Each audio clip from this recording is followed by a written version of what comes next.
this is where we are in our logical argument. By the way, you won't have a test after this chapter. You will have a writing assignment. I will probably give you that prompt tomorrow so that you have plenty of time to have that rolling around in your brain. It won't be due anytime too soon, so you'll have, and I'll give you some time in class to work on it. So don't get freaked out. Okay, so the name of the chapter is Divine Design. And the main idea is the teleological arguments are the strongest arguments that prove the universe has an intelligent designer and created it from the beginning. And so some of the terms you're going to need to know is teleological argument, the anthropic principle, and the anthropic constants. And so in our logical argument, we're at this point. So the point 3 is, it is true that the theistic God exists. This is evidenced by the beginning of the universe, which is what we've already studied. Now we're going to talk about the design of the universe, and then the design of life, and that has something to do with how well constructed living things are. And then the moral law is a separate argument for the beginning of the universe, or for God. When you look at God's creation, what comes to mind? Okay. No, but what? Yeah. Like when I look at Earth, or when I look at everything, No, God is everything. everything you can see that God has created. It's beautiful, isn't it? Yeah. What else do you? Man makes things ugly. Cities are not pretty. But people tend to degrade God's creation, right? You're walking in the woods and something. Like if I see a picture of a mountain, and even if I see the prettiest picture of a city ever, I'm still gonna think that the mountain is prettier. Yeah. Right. But also, if you go on that mountain, you're gonna find people that put your trash there, or put their cigarette butts on the ground, or whatever it is, and that degrades his creation. Yes. I think that God's creation looks kind of like what? Really? Yeah. Like a naturalness to it? Yeah, like think about like a jungle. It's also random stuff. But it's created in a way that it all works together. Yeah, but this one like the outside. That whole thing. That's oh yeah. I'm sorry, Jim. That was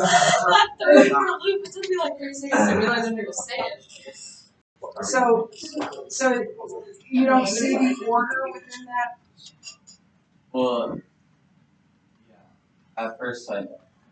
Okay. I feel like he's saying if you go to the zoo and you look at the jungle in the zoo, it looks too like manicured. Is that what you mean? Like it's like a naturalness to it in that it's not manicured by man. Actually, maybe a better word I'm thinking of is like complex. Oh yeah. Like. Yeah. Absolutely, God's creation is complex. Yeah.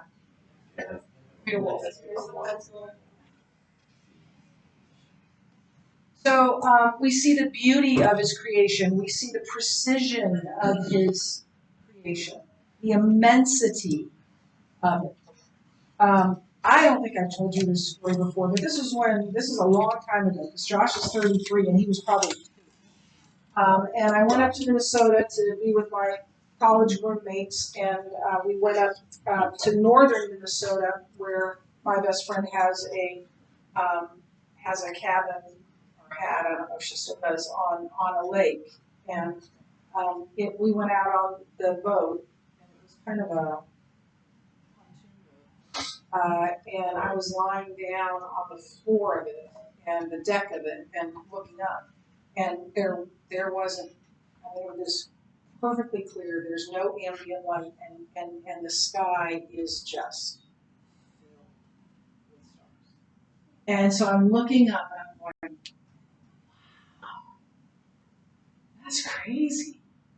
I mean, it's so clear. There's not a cloud in the sky except for those little wispy ones up there. And Jeff said, that's the Milky Way. I had no idea. I'd never seen it before. And now when I go to camp, I look for it because I know it's there. But it's his creation is so amazing. This is an aside, and I probably have told you this before. But the night that my grandmother died in a home, not a home, like it was my mother's mother in Papillion, right off of 370. And I went to visit her many days when I'd be driving home from I'd go that way and visit her. And that day, I decided, I'll visit her tomorrow, which was very sad for me. But we got a call that she had passed away. It was late at night. And my mother, it's my mother's mother, was visiting my older sister in New Jersey. So we had to call her. And so they took us to the Alzheimer's because there was a little lounge in there that had this was before cell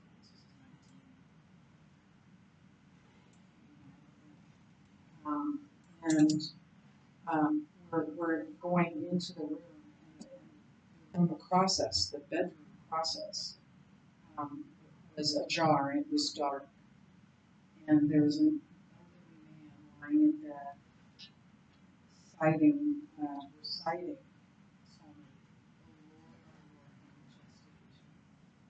and it goes through and talks about the heavens and all that you have made. And I just remember thinking, when that's me, when I'm in that room, that kind of room, I want to know God's word so well that I can recite it. And it's just beautiful. And Psalm 8, if you look at it, is all about what God has done and what He has created. So, we see the beauty, the precision. We see the order. We also see disorder at times. So why do you believe the magnitude and the magnificence of the universe could not possibly be an accident? If you think that, yes.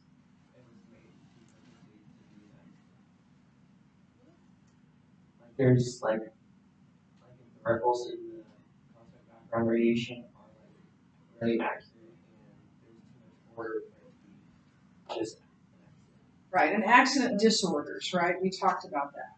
An accident doesn't bring order; it brings chaos. It brings disorder.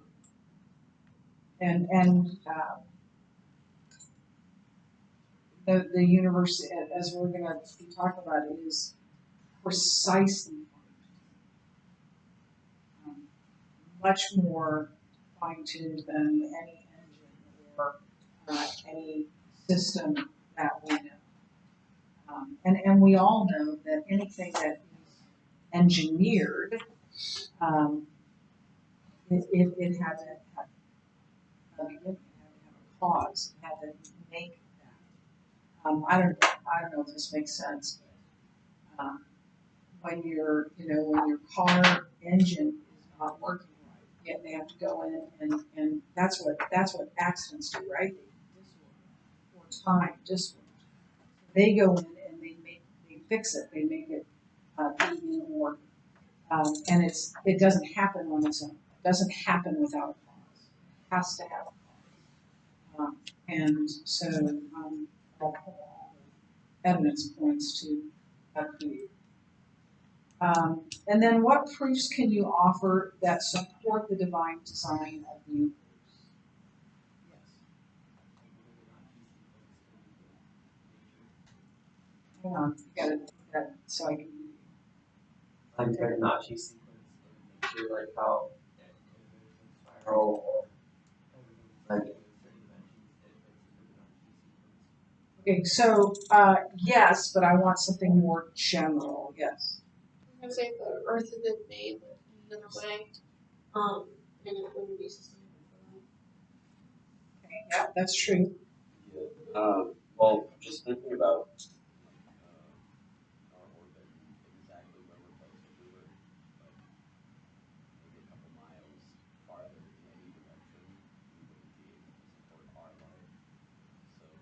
everything is so perfectly aligned.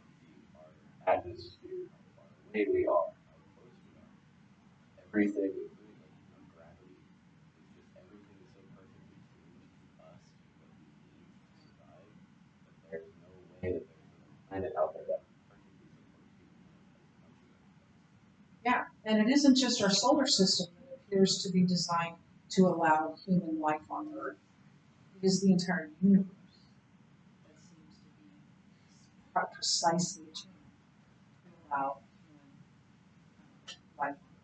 So the two things that you need to know for sure about that question is the teleological argument, right? Every design had a designer. The universe has and the Earth both are precisely fine-tuned. Therefore, the universe had a designer. And that's what it tells us already, that everything that had a beginning had a cause, right? And that cause is the designer. And then the other thing is the anthropic principle.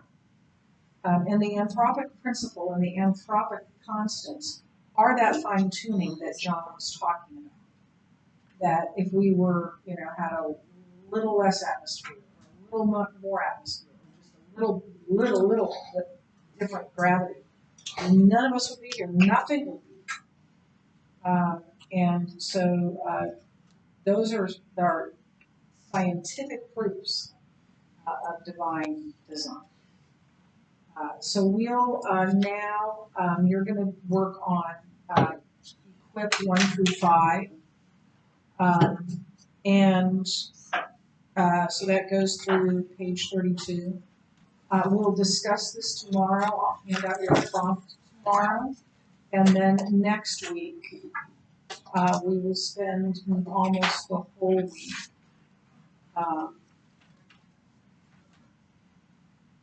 watching a movie. Movie. All of it.